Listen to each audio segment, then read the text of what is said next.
ಭದ್ರತಾ ವೈಫಲ್ಯದಿಂದಲೇ ಸೈಫ್ ಮೇಲೆ ಅಟ್ಯಾಕ್ ಅನ್ನ ಮಾಡಲಾಗಿದೆ. ಸೈಫ್ ಮನೆ ಸುತ್ತ ಸರ್ವೆಲೆನ್ಸ್ ಕ್ಯಾಮೆರಾಗಳೇ ಇರಲಿಲ್ವಂತೆ. ಭದ್ರತಾ ವೈಫಲ್ಯದಿಂದಲೇ ಸೈಫ್ ಮೇಲೆ ಅಟ್ಯಾಕ್ ಮಾಡಲಾಗಿದೆ. ಸೈಫ್ ಮನೆ ಸುತ್ತ ಸರ್ವೆಲೆನ್ಸ್ ಕ್ಯಾಮೆರಾಗಳೇ ಇರಲಿಲ್ವಾ ಎನ್ನುವ ಪ್ರಶ್ನೆ ಎದುರಾಗ್ತಾ ಇದೆ. ಬಾಂದ್ರಾ ನಿವಾಸದ ಬಳಿ ಅಗತ್ಯ ಭದ್ರತೆ ಇರಲೇ ಇಲ್ವಾ ಎನ್ನುವ ಪ್ರಶ್ನೆ ಕೂಡ ಎದುರಾಗ್ತಾ ಇದೆ. ಮುಂಬೈ ಪೊಲೀಸರಿಂದ ಸ್ಫೋಟಕ ಮಾಹಿತಿ ಇದೀಗ ಬಯಲಾಗ್ತಾ ಇದೆ.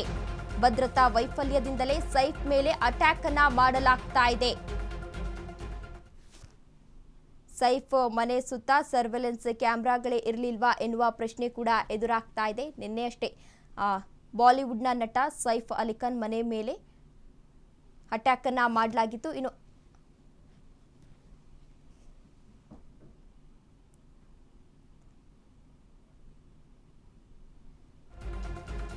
ಸೈಫ್ ಮನೆಯ ಒಳಗೆ ಮತ್ತು ಹೊರಗೆ ಕ್ಯಾಮೆರಾ ಇರಲಿಲ್ವಾ ಎನ್ನುವ ಪ್ರಶ್ನೆ ಕೂಡ ಎದುರಾಗ್ತಾ ಇದೆ.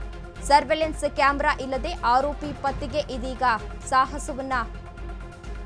ಸದ್ಗುರು ಶರಣ್ ಕಟ್ಟಡದ ಸಿಸಿಟಿವಿಯಲ್ಲಿ ಶಂಕಿತನ ಚಿತ್ರ ಇದೀಗ ಪತ್ತೆಯಾಗಿದೆ. ಚಲನವಲನದ ಬಗ್ಗೆ ವೀಕ್ಷಿಸಲು ಸಿಸಿಟಿವಿ ವಿಡಿಯೋಗಳಿಲ್ಲ.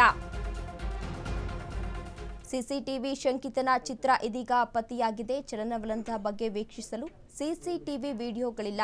ಇನ್ನು ಮನೆಯ ಪಕ್ಕದ ಕಾಲುವೆಯಿಂದ ಶಂಕಿತನ ಎಂಟ್ರಿಯನ್ನ ಕೊಟ್ಟಿದ್ದಾನೆ. ಸೈಫ್ ಮನೆ ಬಳಿ ಸೆಕ್ಯೂರಿಟಿ ಸಿಬ್ಬಂದಿಯೂ ಕೂಡ ಇರಲಿಲ್ಲ.